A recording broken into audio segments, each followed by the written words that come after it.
how did you realize that you had postpartum depression? Oh my God, postpartum depression. That's a heavy one for me. Because in this one, I lost myself. While prior, I don't think I did. So it started gradually. In the beginning, it was all adrenaline, happy, you know, everything's great, everything's good. But then slowly, it started with the fact that I wasn't able to breastfeed. That was the first trigger, because I had this perception in my mind that to be a good mother and to, you know, be the best for my child, this is something I have to do. So it was like my body is failing me in a way, and I think that brought back some things. But that was very subtle. But then it creeped up on me to the point of like, I've been depressed before in my life prior to meeting Haytham, and they say if you've gone through it once, it's more likely to relapse than get it out of the blue. So that could have been the case with me. And so I know, I'm very self-aware. So I know my symptoms, I know my triggers, and I started realizing it's happening slowly. The first sign for me is that I don't want to wake up in the morning. I want to pull the blinds. I want to be in a dark room. I don't want to deal with life. I don't want to go out. I want to be home. I don't want to socialize. But you write it off as like, kind of, I'm tired, you know, I just gave birth, yada, yada, yada. But then at one point, it's like, it's going on for too long. You know, didn't want to wake up? I didn't want to wake up. I didn't want to start my day. I cried in the morning. I don't want to wake up. I can't do this.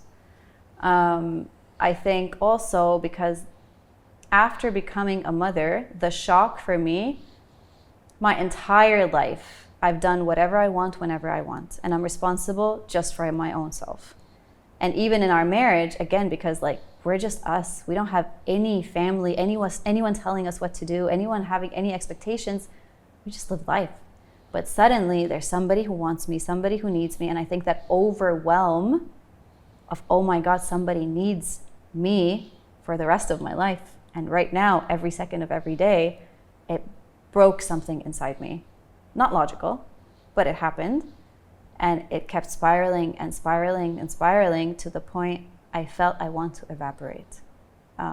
So that's when I knew, okay, this is dangerous. And I remember at one point, I think that was my worst moment, when Haytham says that he looked at me and he realized it's not Eileen.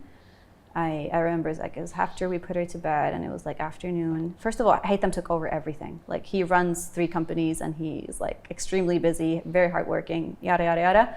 I was incapable of anything. He was doing work calls while feeding, while rocking, while trying to like make sure that I'm eaten, I'm fed, I'm okay. So it was like, I think that's what he says when he says, that's what he means when he says like he wasn't included in any of the decision making, but like when I fail, he needed to be the role of like 10 entities together, and it was a lot for him. But there was that one moment I remember, it felt like, I don't know how to describe this, and only someone who's been through it will get it, and I hope you guys never get it. It's like my skin cannot contain what lies underneath. It feels like it's going to break. My insides will burst out and I cannot contain my own self.